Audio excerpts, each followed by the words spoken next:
ne réew ci loxo benn nit te jubluwaay bi mooy won ne fexe nag nit ñi moom réew mi ne nañu ànd ci xel ñu tabaxaat réew mi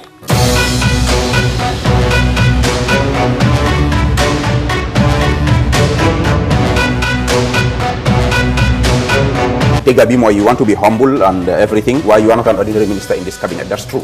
Because you are head of the UDP, you are like a father figure to most of the... Mr. Sabal, lolu moy sa gis-gis. Lolu moy dega. It's the fact. Whether mom accept or not, lolu moy dega. So the point is, lu ñu laajte moy, nit ñi luñ fogg moy because of that prominence bi nga am, de baro def la dé consult or légui yow ya dé yobbu ay nit ci baro pour mu appoint lolu moy laajte ndax li mo am. Président Adama dafa am mandate. Ko Gambians choose. Ne na liggéey réew mi. Mu tànn ay nit ñu liggéey ak moom man ci ñooñ laa bokka maa ngi liggéey ak moom ngaje ko mela ay mul ay tiñarol minke Gambia jang mul ka wole tan ka foko APRC fananda do tiñaro tala alle mustade le sodo ka APRC da kale image de da kotenge isaje fu Gambia no kotenge si la parti ni la kotenge No, yalo say you are putting me in a funny position. Mul ka fo do akam do ni fa de ko bita jahannam. Ni kala te ko kala.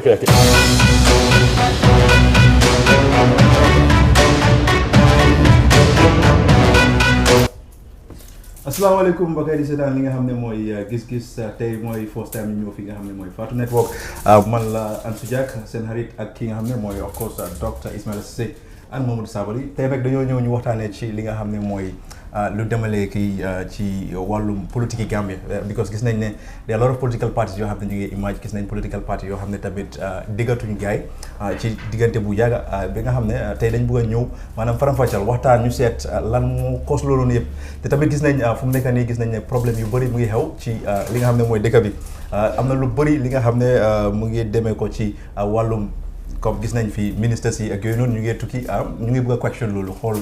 xaalis yooyu noonu yëpp fa la dem am na leneen tamit lu ñu bëgg a wax mooy gis nañ tamit li nga xam ne mooy changes bi am diggante former vice président bu ñu fi génn dugal fi beneen vice président bi nga xam ne mooy head of course a political party bi nga xam ne ñëpp xam nañ ko muy UDP loolu yëpp dinañ ci dugga waxtaan ñu xool naka la ñu mun a come up with ideas of course first dama dem ci waxtaan bi nga xam ne of course dafa important bu ko dafa jaaxale ñu bëri because nit ñi dañ ci dee maanaam waxtaan all the time Mr Sabally gis nañ ki nga xam ne mooy Fatoumata Jallow Tambajang mu nekkoon vice président bi before liggéey ak ki nga xam ne mooy Barrow gaay jël dëkk bi moom moo nekkoon architect of coalition bi ñu toog moom moo nekkoon architect of coalition. moom mooy architect of coalition Halifa Sallah nag. non da nga wax lu la leer. Sabally dama laaj question loolu mooy lu am Fatoumata Jallow Tambajang mooy architect of the coalition. waaw Sabally xaaral ci suma gestu lu ma gis mooy moom mooy architect yi coalition bi loolu nga foog. waaw si lu ma gis waaw léegi lu ma bëgg a wax mooy of course moom Barrow mu ne moom moo fund everything he is responsible for everything. dinañ ñëw si loolu waaye lu ma bëgg a wax mooy non li nga wax leerul la booy. continue Sabally déglu ma fi lu ma bëgg a wax mooy gis nañ ne moom mooy architect li nga xam ne mooy coalition bi loolu sa xalaat la yow. ok bàyyi ma ñëw ci question bi waaw gis nañ ko moom ak Barrow ñu dem ba si kanam gis nañ ñu génne ko ñu dugal ki nga xam ne mooy of course lawyer Ousainou Darboe moom mooy current vice président bi nit ñaa ngi wax ne dafa am lu gaay bëgg a teg mooy Barrow after 3 years dafa wàcca then vice continue mooy current vice président bi yow dama bëgg nga wax ñu ci sa gis-gis lan nga foog ndax dafa gunge Barrow su wiinee mu continuer because of UDP of course xam nañ ne fu mu nekk nii right now mooy the biggest party ci suñ gis-gis ak gis-gis yi ñu bëri maa ngi ñëw Sabs wax ma sa gis-gis ci loolu. am naa nga wax sa docteur mu ngi laa xool parce que foog naa fi ñu war a dooree mooy. comme que non kaddu bi nga joxe si sa flyer bi nga wax nit ñi ne dañoo ñu waxtaan tey. li nga fa wax mooy state of politics Sabally so state of our politics foofu lay dooree balaa maa answer sa question. non Sabally xoolal déedéet mënuñoo jóg rek. ñu cupaalu si sa question bi. state of politique bi fu mu nekk nii man si lu ma ko gisee mu ngi jaxasoo ñu Gambia loolu mooy suma gis. ok léegi. politique baa ngi jaxasoo. wax nga si sa wax bi ne. am na ay political party yi nga xam ne déggatuñ leen. for instance suma mag ji may fàtte mu mel ni ku jël break. waxatul dara. NCP ñëw nañ fii ñu ne dañ faya Madianko Samusa. Samusa ñoo ne faya wuñ ko. ñu ngi dégg Yusufa Jaiteh génn na GDC. am na ñu foog ne dafa dem join ni Barrow movement. mu jékki-jékki ñu ngi dégg ne dafa form his own political party so man suma gis-gis mooy ne politique baa ngi jaxasoo. so fu mu nekk nii man li ma xaar si politique yi Gambia mooy UDP congress bi ñëw. su boobu ñëwee xëj na mbir mi dina leer tuuti. going to sa question bi nga xam ne boobu nga ma bëgg a forcer pour ma dooree ko without doing a preamble yëfi Fatoumatta Jallow Tambajang bi nga xam ne président Barrow def ko noppal si place bu mu nekkoon loolu c'est a major development in Gambian politics foog naa ne it's a shock bi nga xam ne ñu bari fooguñ woon ne nguur bi nga xam ne ñoom ñoo ñëw through a coalition ñu sos ko ñun fooguñ woon ne gars yi dinañ ñëw di tas loolu bi before 3 years yi comme li nga wax si li nga wax yow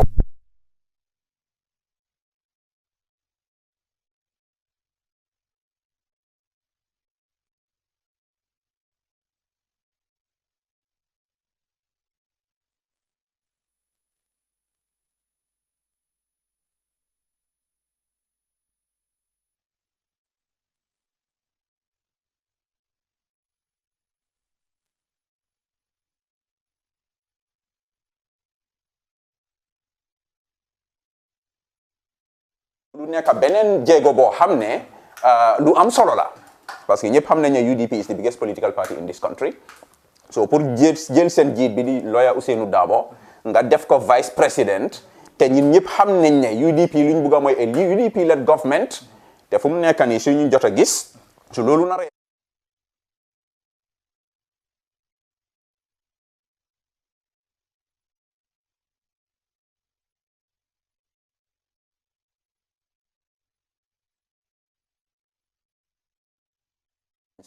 so léegi man li ma def mooy maa ngi géem a seet lan mooy nekk next move yi Barrow balaa ma move si docteur dinañ ñëw ci waxtaan yi of course political parties dama bëgg a xam ndax soo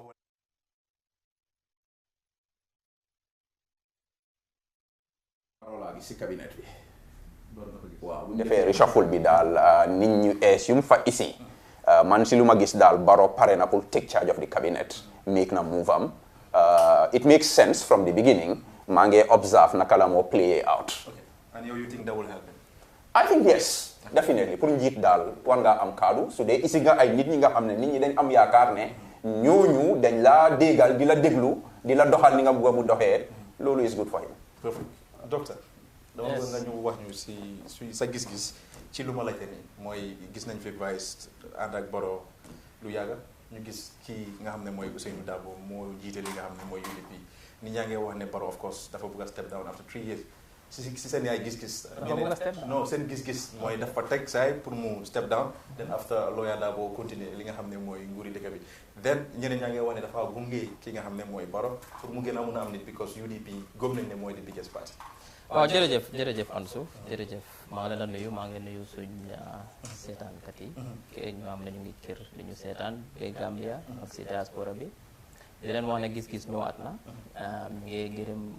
Fatou Network ñu joxe plateforme because ñëpp apprécié nañ gis-gis bu ñu nekkoon GRTS nu mu fa demee gars stop programme bi ñu bari di ko séntu nag ñu bari di ñu laajte kañ la gis-gis di start so léegi Fatou Network ñu joxe plateforme bi pour ñu mën a waxtaan ak Gambien yi si mbiri politique tey fu ñu ko dooree mooy politique Gambia fan la toll waaye balaa maa dem foofu noonu naa jos bantuwaat lu ma wax si soose rek pour suñu waxtu soose community ga ñoo mooy ne mbaal tentu na mbaal dee la atomin ben jube kam bi gis-gis programme o fela commencé ta ko tenke benum GRTS la bari kool man na bennoje baake so Fatou Network mi tentu la mbe jela ya plateforme di mo la pour kana si ninga men kacha mi alon ko wolte na politiko bundala waaw foog naa comme nu ko saaf waxee ñu bari ak yoo tam noo ko waxee mooy ne ñu bari dañ si am seen own gis-gis loolu mooy politique mooy ne every action ak système bu président bi def is subject to different interpretations ñu bari dañ ko interpret in different ways comme noo ko am na ñu waa dañu wane xëy na Barrow dafa plan pour wàcce in 3 years time mu ngi plan pour Darboe gunge ko pour Darboe nekk am na ñu xam ne loolu mooy seen xalaat am na ñu nga xam ne ñu ngi wax ne non du loolu Barrow dafa gis Darboe as a political threat bi ko moom tamit is highly ambitious mu ngi fexe pour seet naka la moo essayer Darboe so close pour mu seet naka la ko mun a make him mu dispose ko of politically yëpp nit ñi seen xalaat la waaye man suma xalaat demul ci loolu noonu because man always suma di xalaat mooy dama di xalaat loo xam ne mooy national interest bi whether Barrow daf ko def for his own political gains or whether daf ko def pour ici UDP ñu take over transition government, all this one thing. But for me, naka lañ jëriñee Gambia ni di lifin bi reshufflement bi. Te bëgguma just focus on the vice presidency because then we'll be very selective. Dama bëgg a focus on the whole cabinet reshuffle mooy from jël Amadou Sané génne ko fa yóbbu ko trade, jël Mambouri Njie def ko finance. Ici génne Lawyer Darboe yóbbu ko vice president, ici Tangara yóbbu ko foreign minister. Génne di solo guy ki nekkoon fii nii local government, regional government mu yóbbu ko agriculture, then mu ici Keba mu isi ko fii nii naka tuddaati sa local regional government. Now ban njëriñ la moo amal Gambia? First of all lañu war a understand lii is a coalition government. Te gis nga pour transition bi succeed, coalition bi waruñu am any acrimony, dañu war a déggoo. Te gis nañ ne although ñëpp xam nañ ne coalition bi were having problems, it was a bit shaky, but dafa su fekkee ne coalition bi dafa xamoon reshufflement mi daf ko finish. Sanga daf ko rey. Te loolu baaxul pour Gambia because luñ need pour transition bi succeed mooy dañ need lu ñoo ooyee acrimony waru faa nekk.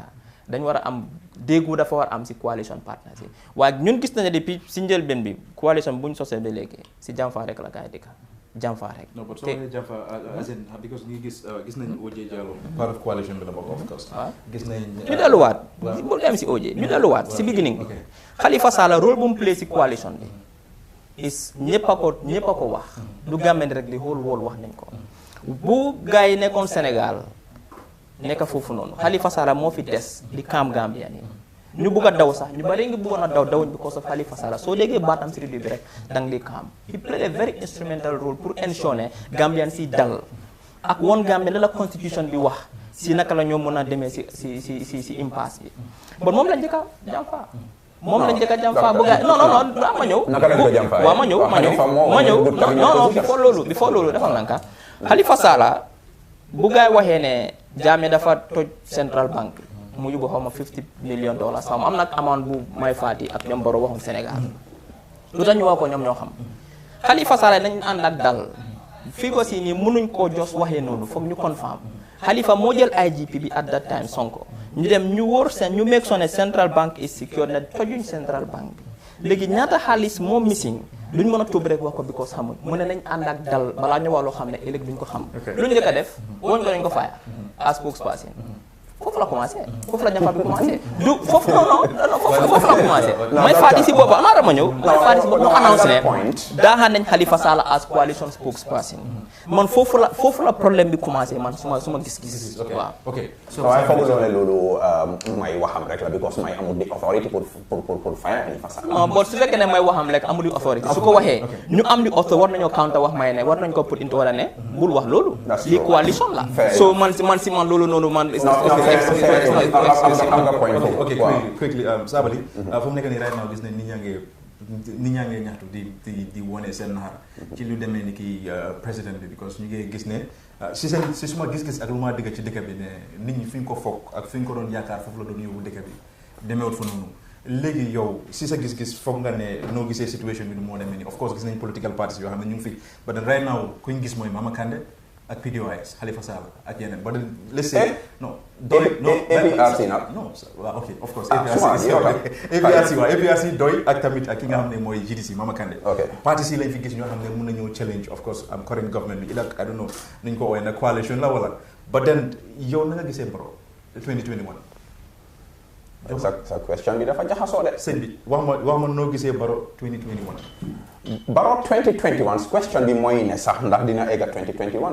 non of course loolu non because ñoom luñ d'accord mooy 3 years te loolu warut a egg 2021 loolu 2019 la waaye Sabally soo bàyyi xel seen waxtaan muy vice président bi muy président bi duñ dee wax ci lu demee ci 3 years waaye OJ mu ngi wax 3 years waaw not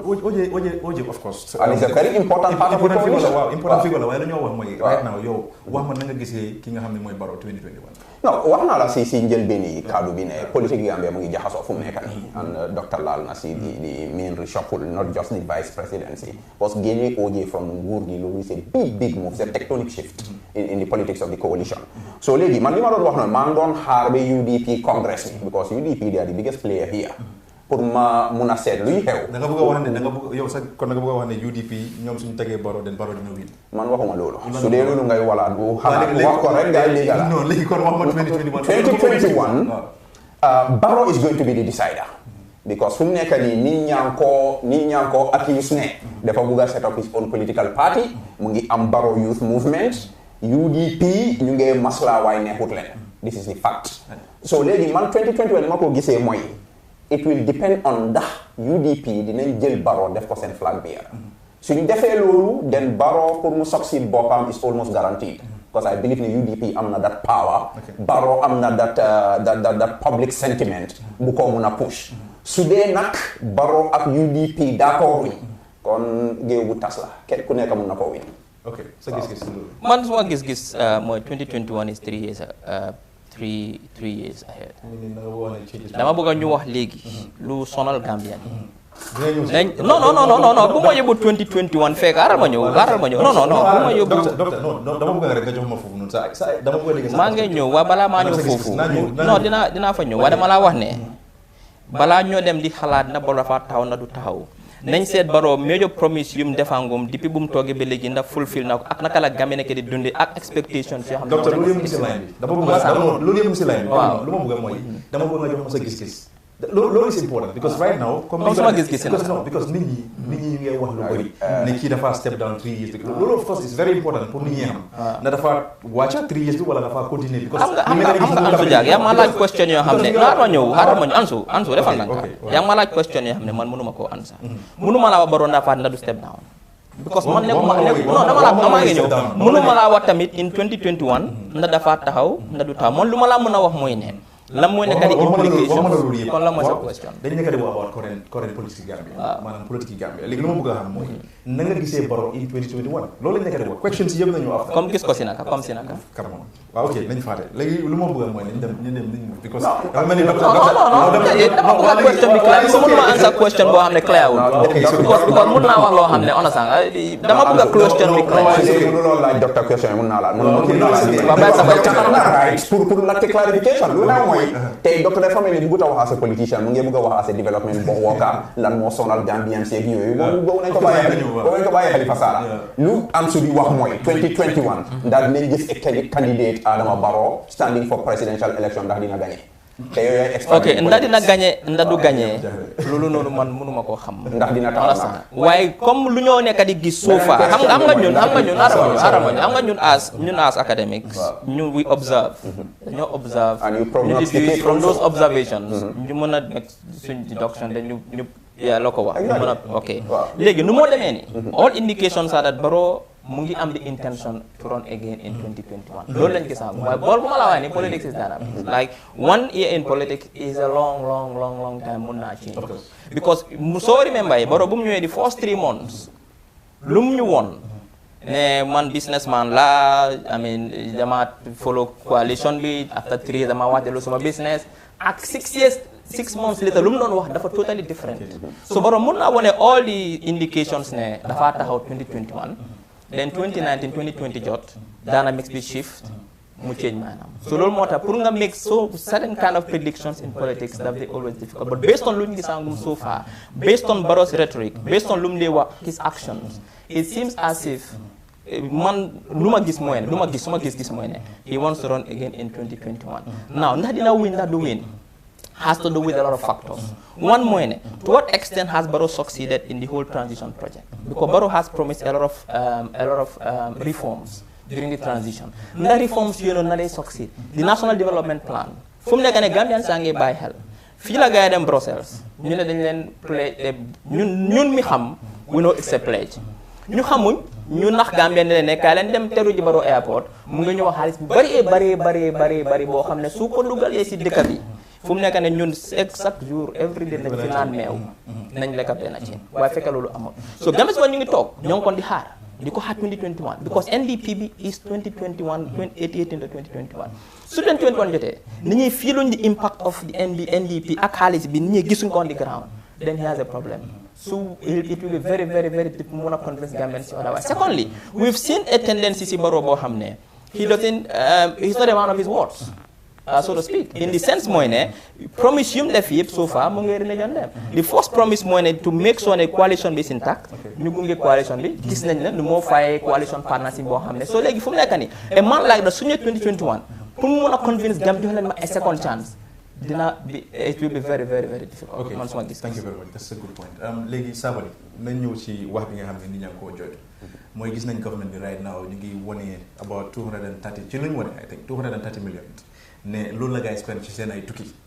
depuis January ba July lan nga gis because yow waxoon nga fi nga xam ne mooy Ministry of Finance as director of budget I think so léegi la nga gis si sa gis-gis ndax yow foog nga ne lu gars yi wane noonu ndax dem na fu jaar yow. Well, the point is lu xew mooy xaalis bi ñu wax ne loolu lañ dépense si mbiri tukki nuñ ko waxee si néegi député bi sax leerut te loolu lu daw yaram la pour Gambia yëf yi pour addition mënuloo koo def yow as a minister ñëw wax ak askan bi loolu soo ko mënutee def loolu mën a def loolu lu ma tiital la sax man because xam nañ ne impasse bi lu tax ñu am ko political impasse addition la Gambia mënuñ addition ñu dem National Assembly add numbers ta mënuñ koo add waaye lu leer ba leer nañ mooy askan bi tiit nañ jaaxle nañ ne nangam dépense bi ñu wax ay téeméeri millions yu ñu wax ne nguur gi loolu la dépense si tukki naxari na askan bi tiital na leen léegi lu xew mooy dépense bu ñoo dépense foofu xam naa ne cost of air ticket la du ñoo jëndee ay tickets pour tukki ak allowance bu ñoo fay liggéeykati nguur buy tukki ñu ko ooyee per diem nag moom turam bi dafa xala ñaaw cause fu mu nekk nii to be fair to government nit ñaa ngi wax per diem as if per diem sàcca la du sàcca soo ko doxalee ñu ngi ko waree doxal cause ay nguur bu mel ni Gambia ñu ngi bokk ay mbootaay yi nga xam ne dañ faa war a dem toog ak ñooñu liggéey dañoo war a tukki pour dem uti xaalis pour réew mi liggéeykati nguur buy tukki ñu fay ko li moo war a fay hôtel ak lu moo lekka foofu ak su dee feebar na pour toppatoo boppam man góoma ne lu dara nekk na si waaye lu xew mooy liñ si dépense moo ëppa te loolu man loolu jaaxal beetut ma ne déglu ma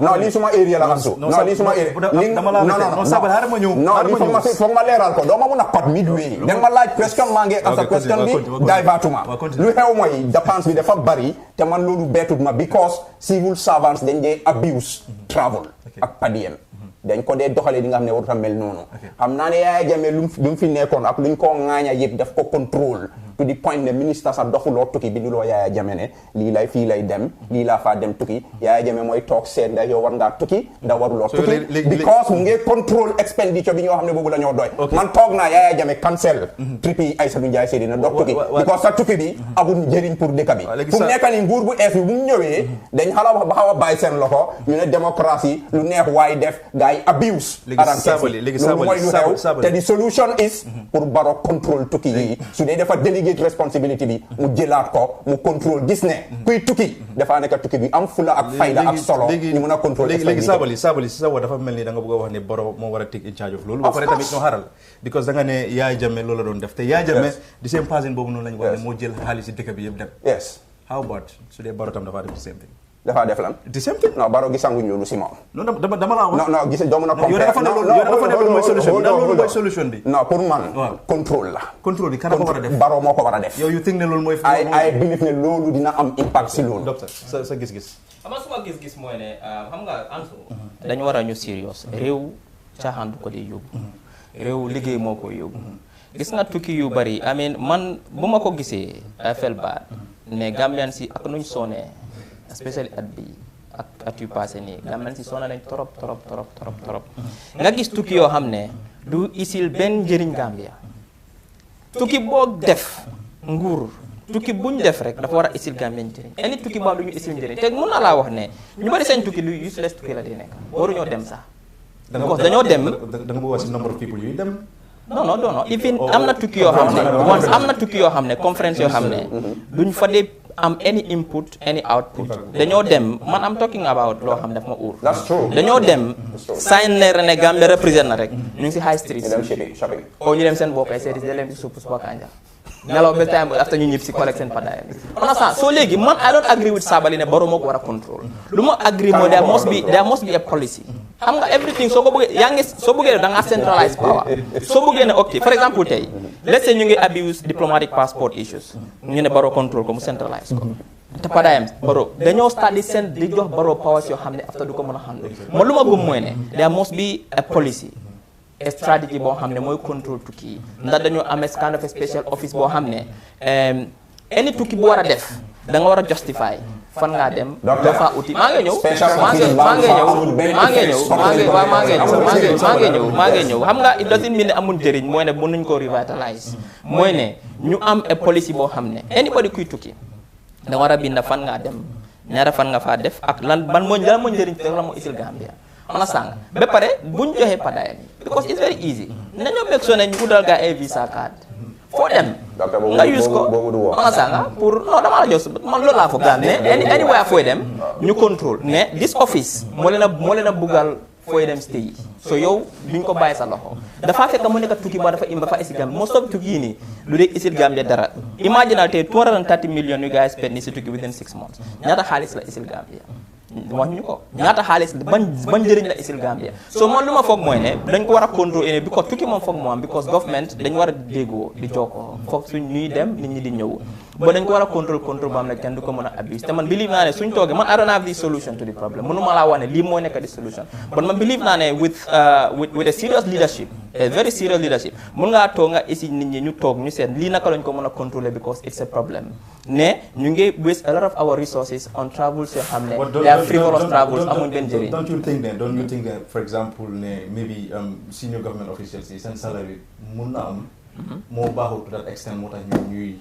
no but they don't xam nga government forcing anybody pour nga liggéeyal government so feel ne sa salary is not enough dama la nga wuti job feneen fam lañ la fay enough salary as long as yaa ngi job da nga war a sa ethics moo war a surround sa liggéey doo mën a ñëw fii di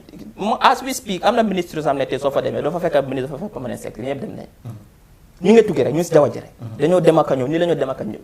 ñu ngi dem ak a ñëw rek because ñu ngi ko abuse because it's a loophole in the system boo xam ne it is easy to abuse te kenn nekku si di sa wada te doo te xam nga fan la insult bi sax nekka bu président si di génne di ñu wax seen waxi taxawaalu yoo xam ne in fact you know what ñu ngi ko contrôle naka nga ko contrôler léegi permanent sector duñ fly first class economic class léegi the difference between first and economic class lu dee bëri the problème that was not the solution loolu noonu dañ ko doon gimal li pour nit ñi foog ne ñu ngi def dara defuñ dara what we need is a proper policy boo xam ne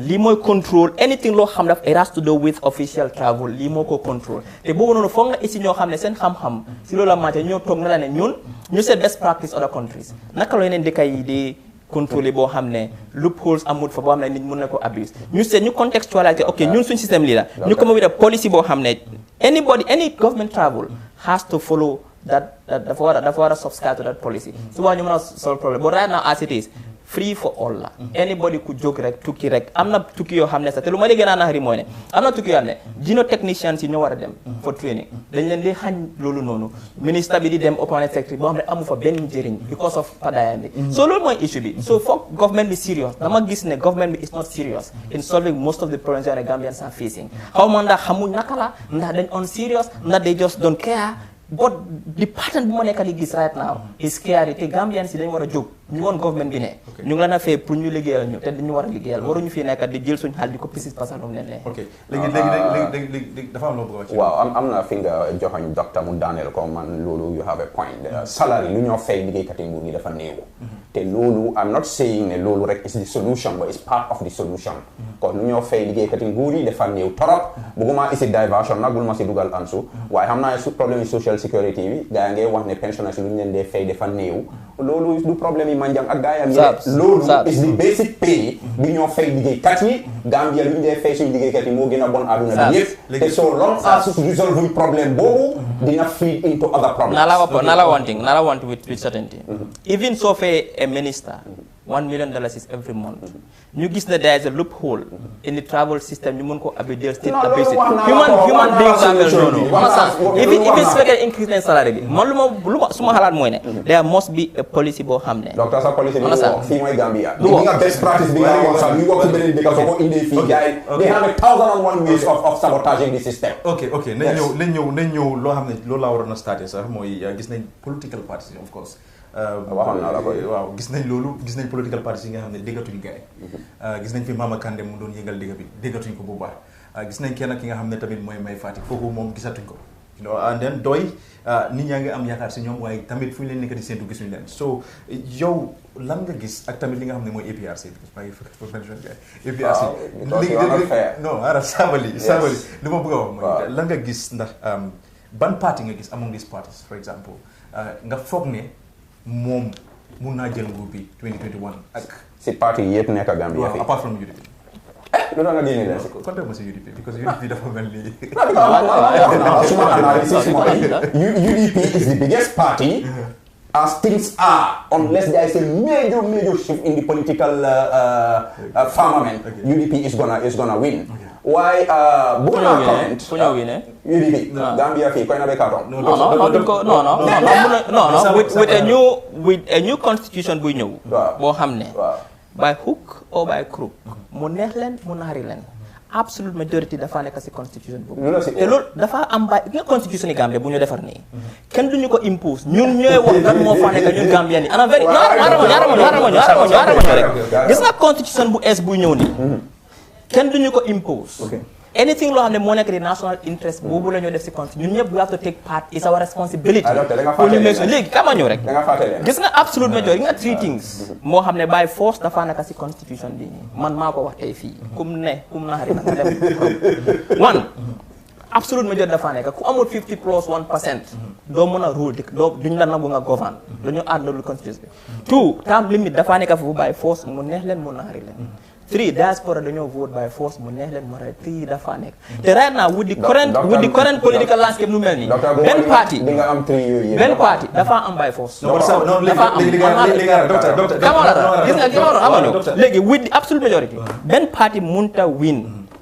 alone 50 plus 1% in the Gambia as we speak today. No matter what, Ben party mënu ko am. Then coalition from amati. Léegi luy happen mooy ne is either ñaari mbir moo am. Is either pre-election coalition or post-election coalition mooy ne party yoo xam ne although it is difficult party yoo xam ne ñoom they feel ne they are ideologically oriented. They are more to the center left or center right or left or right, whatever. Mun nañoo gis the need to form a coalition before elections. For example, su fekkee ne doo is a left wing party. Xëy people gis na ñoom tam they are left wing. Xëy na GDC tam gis na they are left wing. Mun na no analysis is wrong. Man dama la suma opinion la wax. Dama la wax ne ñooñu mun nañoo gis ne there is a need pour ñu form a coalition ñu am a flag bearer ñu dem into the election. That is possible. Moo ma ne loolu mooy am le man is one possibility. Comme nu coalition bi formé nii 7 political parties plus 1 independent candidate ñu form seen own coalition. Or luy happen mooy ne the most likely scenario mooy ne dañoo bàyyi ñëpp dem. Comme noo ko waxee right now as we speak there are 9 registered political parties. We have 20 odd political parties ñoo xam ne ñu ngi toog di xaar pour ñu def electoral reform pour ñu mën a register. Meaning we will have a lot of parties called independent candidates. So mooy form meaning first round ñëppay dem. Understand ku nekk nga dem uti léegi based on that the first ku jël first ak ku jël second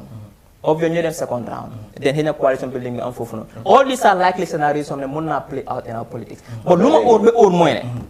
benn party mënu fay win in the Gambia as we speak ak based on past results yu ñu gis in the past electoral cycles yu am 50% plus in this country based on lu ñu am based on the National Assembly elections based on the local government elections even based on the presidential election, because even the presidential elections, even though APRC was strong because of the power of advantage of incumbency, even though 7 political parties plus 1 came together, they could not even pull 50% of the vote. They got 43%, I think. So more I want based on those indicators, more I want right now,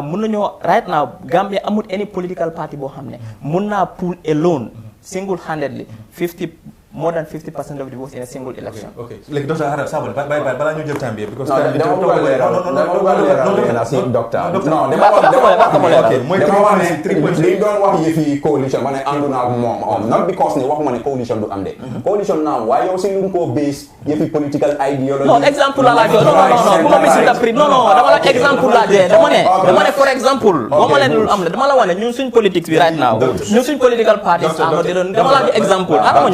non exemple la laaju ma ne for example well and good parties yoo xam ne de lean more to the left for example that was just an example la jox rek wax ma la moo di laaj léegi fu mu nekk nii ñu ngi leen di just wax ne yi nga ni seetaan li nga xam ne mooy gis-gis ci li nga xam ne mooy Fatou Network of course ñu ngi jaajëfatal li nga xam ne mooy Fatou Camara ak team yi Fatou Network bi yëpp ak Papis Mansour ak ñoom Wali ñoom ñoo jàpp si lii Mr Sabally nañ ñëwaat back to waxtaan bi of course gis nañ political parties the other time yaa ngi doon wax ne APRC parti la boo xam ne nit ñi dañ ko war a bàyyi xel yaa ngi doon wax ne dañ ko war a re-image and then the same thing la saay wax docteur Cissé gis nañ doy ñu ngi doon wax ne doy tam am nañ potentials pour tamit gars yi nekk ci kaw waaye dañ war a change seen way of politics yow yaa ko waxoon yaa ngi doon wax war nañu introduce lu bëri li nga xam ne mooy méngoo ak jamono maanaam current generation léegi Sabally léegi dafa bëgg a nga wax ma sa gis si political parties yi nga xam ne ñuy Gambia.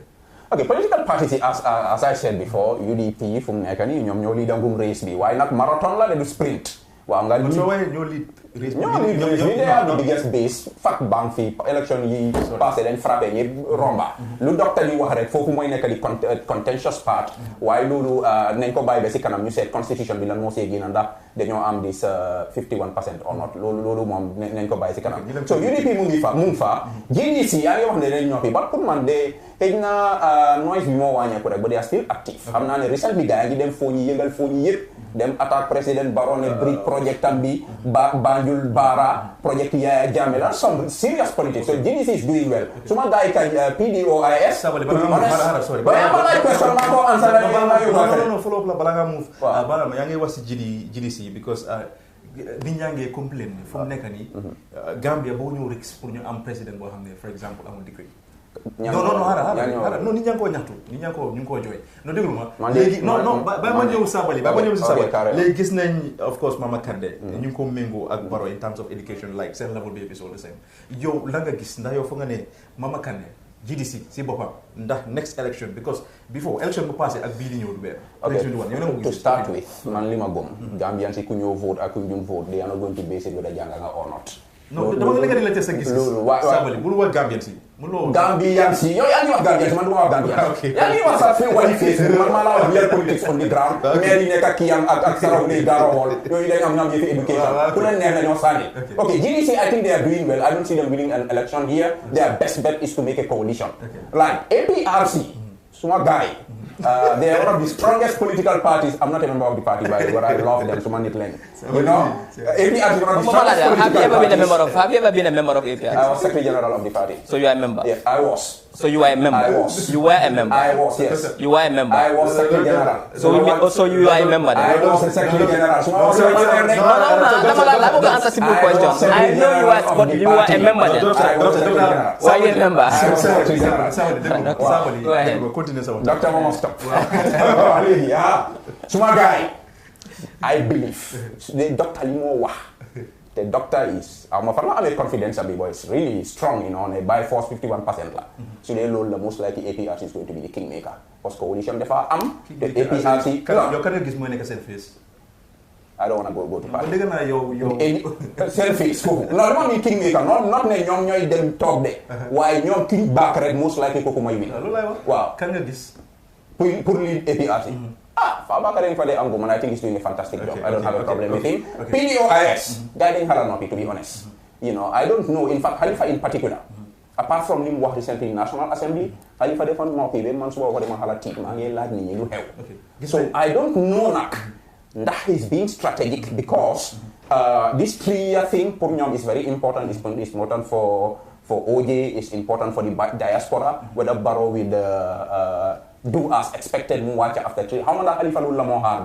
why PDOS they are too dormant for my liking. Right now, my party is another thing. My mom can have OJ see the Facebook side they have the left and the right. Mr. Sabally, yes. OJ was part of the system. Yes. Before one, but PPP la bokk. And now gis nga PPP again. PPP, I think OJ as a personality has a strong personality. Look at Topa, seeing it match with personality in me. So they yeg undercurrents. This is very interesting. I want Dr. Muse by former PPP big wixy am na ay pa yu nekk pa yi nga xam ne man loolu ma jaaxal sax yi nga xam ne dañ war a retirement bi dañ war a xalaat fu mu nekk nii am na ñuy ñëw together ñu ngi wax ne gars yi dañoo form political party te that political party kenn gisu ko mu ñëw align ak PPP ñooñu suñ defee seen party bi boobu tam dafaa wàññi PPP. ok waaw docteur sa gis-gis si political party. waaw mais xam nga balaa maa dem foofu noonu benn problème moo am suñ politics especially political parties gis nga woon yaa political parties yoo xam ne they revolve around one leader. It becomes a politics of personalities, not a politics based on policies or ideology. Gis nga, for example, when that person, everything revolves around him. Sufane kuterek, the center cannot hold. Anarchy is loose upon the world or even upon the party. And that's what we saw with the APRs. We saw the international leadership crisis before it happened. Motabe, then all their energy is being expended towards that crisis than playing the role of an opposition political party that just lose elections and be removed from power. Now, when it comes to the other political party, man, I believe they are not. Even no, ñom ñep la. Gis nga muy doy, muy GDC, muy GMC, muy. Dama la wan rek ne moy ne. Xam nga ñom ñep bena jangoro lañ am. So dama leen bëgg a catégoriser jox la feebar bu gaay am bala maa leen a su ko mënal la bi ko dama la wax ne kii malaria dama la bëgg a wax ne rek ne bam façon ngi malaria la gaay am mooy ne there's a huge political vacuum in the country today boo xam ne xam nga political party sa main preoccupation is not just to win elections. So one of sa main preoccupations is to be very active in providing a counterweight to government, watching government, scrutinizing government, bringing government to account, making sure that they are transparent. But nekunji play that role model the vacuum is the role model so set law narrative bitay. The current government, they see individuals as enemies and they address them directly than addressing political party ñu wara nekk di attack. Dafa mel ni rek ngay wara football team bi bu nekk di win nekkul di attack play ak yeneen team si la si field bi non mu ngi gis individuals because political party ñu war a play that role but unfortunately they are failing in that because all of them ñu ngi xalaat okay because ba Adama Barrow moo leen na bu mu demee too di ñu wax wax yoo xam ne politics jeex na comme moo Adama politique la jeex politics wala de musa jeex politics 24 hours thing la politics du musa jeex Adama ñu non boy anso te maa ngi dégg ñu bari ñoo xam ne man si man ñu jànga nañ ñu ngi naan Adama Barrow mu ne politics jeex na ba ban politics mooy jeex politics bi nga political party right now there are so many nonsense yi xam ne mu ngi take place in this government. There are allegations of corruption. There is inefficiency. There is so many things you ngi dem China di sign deals you mënuñ ko understand. Ñu ngi sign deals ñu ngi jël suñu jini di ko jaay Sénégal lu ñu jëlee jox mooy tuuti lañu jëlee. So many bad things happening in this country. Political parties ñoo war a ñëw ñu play that role to represent the people. But nekkuñ def loolu they all quiet. Man bu tax ñu xëy na ñu ngi amee 2021. But political party what a function right now la guy war a start di active di hold government to account di tonight government quickly because time bi bëri dafa am solo non it's important dafa bëgg a put emphasis rek because fi nekk nii gars yi ñu def day bàyyi the place so vacant as just doctor is saying they are individuals ñoo nekk di who's and they become targets of whatever political party nañ xam ne nekkut sànni xeer rek dëkk bi ñu ñoo ko bokka whether gars yi will nañ pour dem toog si palais bi nekk nguur or not liggéey réew mi ñëpp si bokka et pare buñ déglu ñu leen a wax ne politique dafa jeex donc leen wax final analysis rek ma just daaneel foofu noonu mooy ne gis nga when political parties are passive, they are not very active. The government is promoting a particular narrative. The political party will counter the narrative. Because otherwise, what will happen is, even if the government is promoting a false narrative, once it is the only narrative, it becomes the truth at some point. Then you go jail as the truth. So the political parties has a role to play. Nekune election ngena dem ni salen karta. Dengan wara def right now len wara def study train because man I was doing some election observation during the elections. Dinga gis lifin bo xamne naka party ko xamne mu ngi represent party sax. Xamut kan moy party leader am. When you have to start training ni legi, they have to start making sure they start engaging in IEC because ñëpp xam nañ ne voter role bi has flaws. Léegi lañ war a start engage IEC. Lan ngeen a def our registration. Voter role bi naka la because there will be a referendum very soon. It might be 2019 or 2026 continue pare. Because ñun lu ñu nangu mooy si liggéey bi again mooy ne lu ñu nangu any election be it referendum or national election without ñu control the current voter roll ñu defar ko ak ñu amee ñu registration kenn lu ñu naxaar si dëkk bi ne because our eyes are wide open suñ nopp yaa ngi firee ku ñu ngi déglu ba pare ñu ngi smell luy happen nañ ñëw si gis nañ of course commission yaa ngi bëri you know TRRC yu bëri Sabally na nga gisee commission si yow foog nga ne commission si dina faj problème yi wala non du ko faj lu jot a feeñ si seen doxalin dafa teel tax xel tax a suuf unfortunately nanguwuñ nit ñi wax am na ku jóg binda pétition rek la binda lii laa gis dafa xalta tax nit ñi seen xel bi tax a suuf doo leen si seet instead of ñu seet ko ñu daa ko liggéey te Gambians nag ñu ngee delluwaat si time yi Yaya Jammeh de man waxuma ne Adama Barrow he has not shown any signs of dictatorship yet as far as I'm concerned, intangible sign waaye there is self-censorship including the media nga xam ne lu neex nguur gi rek la ñoo wax te loolu dimbalewul nguur gi su ñooy doxal ngee doxal yoo xam ne àndut ak yoon nañ leen oo ñu wax leen ko because ñoom fu ñu toogee sometimes def dee naxari pour ñu gis dëgg bi maa ngi gis nag Foroyaa to their credit am nañ a whole editorial on commission si not just doxalin bi dépense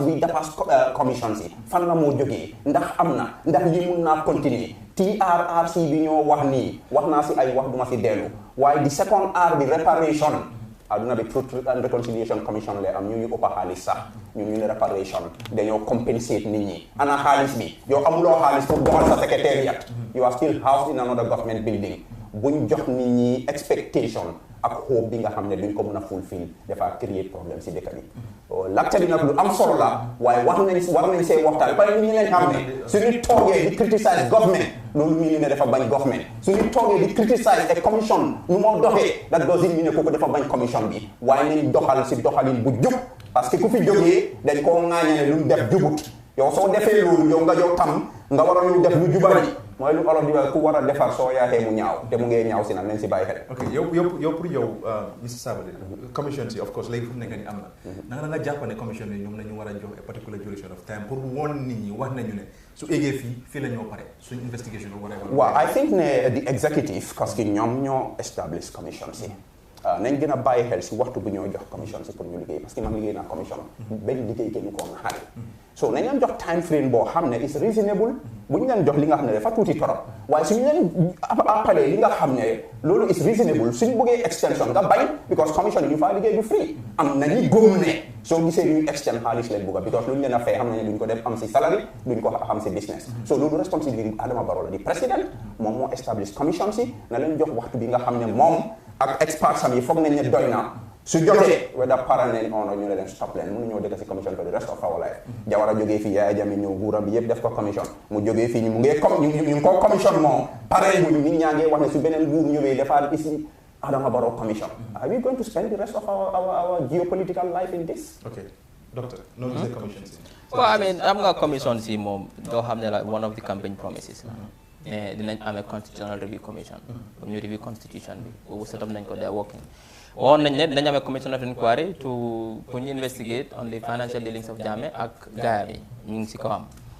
TRRC bi tamit am na Sabally lu mu fi wax with the reparation aspect of it can be problematic in the sense that reparation doesn't only mean fay xaalis it means also ñoo xam ne by the virtue of the fact ne seen papa yi ak seen yaay dañ leen rey oo leen arrest ba seen éducation bi yaaxu naka lañ leen meeg suñu delluwaat school ñoo xam ne seen kër ñàkk nañ ko si ak seen property si naka la so reparation bi is a bit problématique but ñoom ñoo xam naka lañ ko man lu ma suma gis-gis bi si mbir mooy ne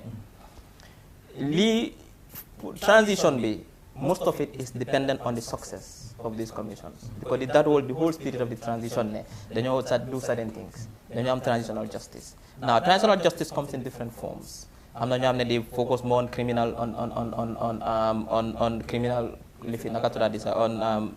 criminal tribunals for example loolu rek la ñoo seet ñan ñoo commit certain crimes especially crimes against humanity am na ñoo xam ne they focus on truth speaking ak yu noonu am na ñoo xam ne different types of transitional justice moo am ñun Gambia we favored truth and reconciliation on the Reparations Commission mooy ne nit ñi dañoo ñëw wax dëgg bi ñi wax lu xew ak yu noonu but am na implications in the sense ne Gambia is a very small country man ma believe ne ñun Gambia this is an opportunity pour ñu form a new model of transitional justice boo xam ne yeneen dëkk dañoo ñëw jàngee su ñun in case ñoom because ñu ne waroon sax ñun suñu system we do not emerge from conflict it's not a post-conflict society it's a post-dictatorial society mooy ne it's a different ball game as opposed to lu happen in Sierra Leone lu happen in South Africa and so on and so forth so ñun mooy ne dañ war a seet lan mooy the best way boo xam ne it fits our context, our both social, cultural, and economic context. New craft, so transitional justice be along those lines. The more generous part, when we get jail is but again, the success of the 3 year the transitional justice, the transition, whether it's 3 years or 5 years, is dependent. Man, luma gena ragal moene in 2020 ñu gestu ñu gis ne TRRC bi is not bringing us any results. ñu gis ne the Constitutional Commission bi is not making any headway. ñu gis ne Commission for Inquiry also then fail the government people 2 times. We failed them by letting a dictatorship in this country for 22 years. We have also coming to fail them again. So even basic justice boo xam ne sax dañ ko war a provide lañu mënu leen a provide. So man again it will tell us the extent to which Adam Barrow and his government has really worked to make sure the transition succeed. Okay, this is FAB Foundation, of course. Recently, we question $30 million in the account. You know what is it? Man, no go jangate dal moy lu tuba bi di wax ne dal history teaches us that history teaches us nothing. Because one of the things you don nganya ya jame ak nguram bi moy foundation yim set up. Foundation ba ngay def liggéey bi nga xamne yow liggéey bobu motax ñu sanil la carte pour ba liggéey. Foro ya wax nañ ci ñu bari all along. You know, it's not right. Barrow ñëw li si gën a garaaw mooy right now si commission of inquiry ñu ngi inquiry into Yaya Jammeh Foundation am bi xaalis bi naka la fa duggee naka la ko dépensé ñu nekk si biir loolu first lady am foundation am na ñu ko criticize from the beginning ne waru koo am this transaction ñëw ñu am si explanation boo xam ne sax explanation bi was even worse than the transaction ne xaalis data ba du dugga si account by mistake xamuñ naka la fa duggee. So, lu si gën a dara mooy wax boobu mu ngi on right now ñu ngi oo nit ñi si foundation yi the former first family and it is very sad. Man, I think ne president bi should learn a lesson from this. Take a bold, decisive action. Mu scrap all these foundations. Lu fa xew mu explain ko ñu continue. It is very sad that this is happening at this point in time. Yow foogaloon ne dañu war a équité investigation si li nga xam ne mooy xaalis bi 30 million bi gaay Well, su ma doon Barrow si boppam xam nga ñu ngi wax FAB ñooy investigate. I think the CEO of the country Barrow si boppam moo war a investigate li mu wax ni ñu lu xew. Mii ne dafa war a jël independent body. Of course. Okay. Dama dañ soxla si body si nag panel commission waaye daal lii war naa leer. Waaw. Waaw man suma gis-gis xam nga man boobu jos li fi ne amee dañ ma laaj suma gis-gis fii Fatou Network la fii may la ne comme que FAB ñu ne ñu ngi investigate let's wait for the outcome of that investigation but it is like that outcome is not forthcoming so it means something is definitely wrong te man this whole thing smacks of money laundering. I'm even surprised the police did not even intervene to investigate their own investigations because naka nga dugal 33 million te if you understand international bank transactions nu mu dee demee even national bank transactions it's almost impossible ñu dugal xaalis in the wrong account especially international bank boo xam ne da nga war a joxe di IBAN da nga war a joxe di certain adresse yoo xam ne da nga ko war a joxe léegi xaalis bi dugal na ñu follow xaaj gis ne dañ ko di following day or di following week ñu ngi ko fay si beneen account boo xam ne what did the waste to charter private jet te gis nañ ne private jet bu lifin bi génnee nii recently bu gaay waxee office of the president 760 million for travel gis nañ ne one of the items mooy ne dañ hire a private jet it costs $13 million so how can 33 million boobu has to be explained I mean waruñ ko bàyyi mu jàllee noonu because that means that xam nga billahi Ansu these guys are playing with the intelligence of Gambian voters ak Gambians overall 33 million mun la dugg si account of foundation ñu bàyyi ko noonu rek mu jàll police yi dañ war a because lii clair man maa ko wax fii money laundering moo fa nekka nañ ko investigate na police yi investigate den su boobaa police yi nañu wax lu xew but right now lu ñu fi wax rek mooy dañu wax speculate but lu ma xam mooy ne man am pretty sure ne money laundering am na fa na police yi investigate ñu wax ñu lan moo xew di lame excuse ne xamuñ kan moo ko fa dugal it's the biggest insult. Okay so léegi naka lañ ko de waxee Mr Sabally dama bëgg ñu wax si of course ñu ngi gis right now gaa ngi wax ne dafa mel ni nañu am problème yi naka lañ ko de muy béykat yi problème affaire yi béy bi yooyu noonu 1.7 so yow na nga gisee loolu na nga jàngate loolu because maa ngi gis nañu ko bés ci affaire yi taw beeg yooyu noonu waaye ndax loolu moo am to be honest as Ansu man beetut ma ne government declare nañ a problem si cropping season because taw bi ni ñu ko séentoo woon ñëweewut noonu fine government bi ñëw nañ declare nañ am nañ problème and I think ne war nañoo def loolu waaye ni ñu ko defee nag def ma xala tiital xal ma jaaxal in the first place kaddu bu gaay génnee communicate ko loolu ni ñu ko bindee correctut lu tubaab is not coherent wax bi àndut ba pare ay sifar yu fa wax ay numbers ne 1.7 million Gambians are at risk. loolu nit ku xelam mënut a jël wax boobu. you know ñaata Gambians ñooy depend directly from farm produce for their feeding. so nguur gi nañ bàyyi seen xel. ba pare li si xew mooy instead of wax ak ñun Gambians yi directly dañ jóg rek ne waaw borom xaalis yi development partners tubaab yi kaay leen ngeen dimbale ñu. you know loolu nekkul doxalin bi nga xam ne war naa méngóog doxalin réew mi nga xam ne nga ne da nga moom sa boppa ilif sa boppa loolu rafetut. so nguur gi nañ bàyyi seen xel suñu amee problème nañ dooree ñu seet ñun si suñu biir luñ si mën a def pour saafaral ko balaa ñoo dem di yuuxu di ànd ak suñu pot yi di dem yelwaani loolu rafetut. and then also nguur gi nañ bàyyi seen xel ne comme docteur li mu fi wax ñoom ñoo fi annoncé si rajo ñu ne ñi dem teelu ji baro dafa dem si tubaab yi jox ko xaalis bi nga xam ne la ko mënu koo jeexal. yow nga nekk si wax boobu yàggut nga ñëwaat nga ne waaw amuñ lekk ñu dem ñaanaate ndax ñaari wax yi ànd nañ ndax nit ku xelam mut mun naa jël nii nguur gi nañ bàyyi seen xel especially lu tubaab yi di ooyee communication mooy ni ñoo wax ak nit ñi def nañ several changes waaye fa mel ne suñ change rek affaire si def léegi nag garaaw nañ bàyyi xel si communication it can defeat the so su dee da nga am sax éli bu baax sax su dee li nga wax ak nit ñi li nga jokkooyee ak ñeneen ñi jaaru ci yoon mun naa yaaxa sa éli bu baax. Don't you think ne presidency for example ñoom lu bëri lu ngay di def ñu ngay def pour campagne ñu ngay di toogaate fii waaye nekkul pour liggéey pour change things noo ko gisee. well I think ne ñaar yëpp la foog naa ne at least in the beginning amoon nañ intention pour def dara léegi fu mu nekk ni they are being distracted because li ñoo def yoo xam ne waruñ see dugga focus bi yëfi foundation yi yëfi power struggle because there's an absolute clear power struggle in the Gambia here. so yooyu ñooy problème yi there are so many distractions ne fu mu nekk nii nguur gi ñu ko ilif lu ñoo gën a xalaat mooy naka la ñuy def sampee dinda bi ñu gën fee toog ñu yàgga fii. ok doctor. waaw I mean leneen la ñu war a understand mooy ne 75% of Gambians according to the World Bank depend on agriculture for their livelihood. te gis ne ñun suñ agriculture yëpp it depends on rainfalls. moo ko yóbbu because ñun amuñ those kind of complex irrigation systems even if the rains fail dinañ mën a still farmer béykat yi dinañ mën a still béy ñu am seen produce but man suma gis-gis mooy nekkoon ne rains yi rek a fail government dafa fail. Government has to anticipate. We living in an era boo xam ne you need information pour nga mën a xam pour nga mën a anticipate. Climate change is taking its toll. Di nga gis floods in Philippines, in Indonesia, nga gis drought in East Africa and so on and so forth. Government moo war a xam ne rainfall patterns over the past years dafa erratic. Moo ne there is highly likelihood ne rainfall patterns tamit this year dafa erratic. Therefore they must anticipate ñu put the mechanisms in place boo xam ne su happen ne du mën a isi food insecurity. But government dafa nelaw. So three things moo fi happen loo xam ne moo cause crisis bi nii. One, rains have failed. Everybody knows that, and that is partly has to do with climate change. Two, corruption. Three, government dafa fail dañ nelaw because they fail to anticipate. Because ñoom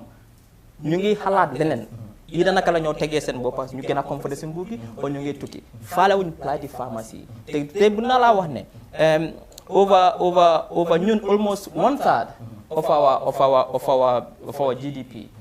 si agriculture yeneen ni service sector bi nga am tourism but even all these things sax nekkuñ di innovate nekkuñ di seen naka la ñoo demee pour ñu mën a make sure ne ñu mën a yield dividend so da nga gis ne lii the solution is not every year nga pronounce food insecurity nga dem jail sa di yalwaani di ñëw di ñaan di ne kaa leen dimbale ñu loolu sa is an insult moo laa woon ne it's not a serious government doesn't do that just to be sure. léegi sa time bi fu mu nekk nii dañu yokkaloon sa time bi lu nekk dafa gàtt ay 5 minutes rek la dama bëgg ñu wax quickly gis naa ne ci government bi most of the time dañ lay wax dara ñu revoke yow la nga gisee loolu because loolu dafa indi ay jaxase yu bëri yu mu indi ci dëkk bi. may li ma laa wax rek ne seen cardinal problem from day one is communication. xamuñ naka la ñoo ekkati ay kaddu. yi nga xam ne ndax tamit former président bi nu mu bàyyee dëkk bi dem ak ñoom nu ñu duggee loolu tam ko solo. Jammeh was one of the best communicators in this country. It's not his fault. non lu ma miin. I disagree with you. Boobu d'accord ma yow. Mr Sabally lu ma miin mooy. non Mr Sabally d'accord ma yow. bu mu fi jógee. Jammeh used communication to keep himself in power for 22 years. He's the best communicator I've ever seen in terms of politics. Man, I don't lu ma miin mooy for exemple gis nañ i permanent secretaries yoo xam ne of course yàgg nañ di liggéey ak Jammeh. and they are very good loolu mooy seen area. ñu gis no xaaral bàyyi ma ñëw waxuma ñëpp.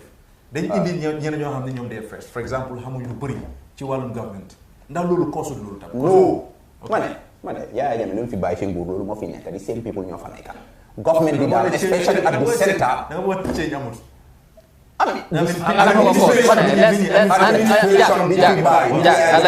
loolu moo fi nekk léegi communication bi problème bi yëpp is coming from the president. let's hit the nail on the head. mu am the right communication team and you know what sad mi fi gën a daw yaram mooy dégg naa dañ amoon expert in the beginning pour mu dimbale leen si communication the only difference bi ma fa gis mooy change nañ press release def ko media advisory apart from that everything is worse. te Barrow na si jóg def si dara because we can cost this government a lot. yow blame bi daal si communication department bi for example. PR department office of the president government spokesman minister of communication the past one the current one ñoom ñëpp dañ fail in communication. man suma view is indecisive and weak leadership because su fekkee ne man yow yaa ngi nekk a leader nga gis there's a pattern of contradictory communication but they go out. You must put a stop to it. But second, we see the pattern continuing. Then what is the leadership doing about it? Because how much issue be? Then you realize that the leadership is not willing to take the most difficult decisions.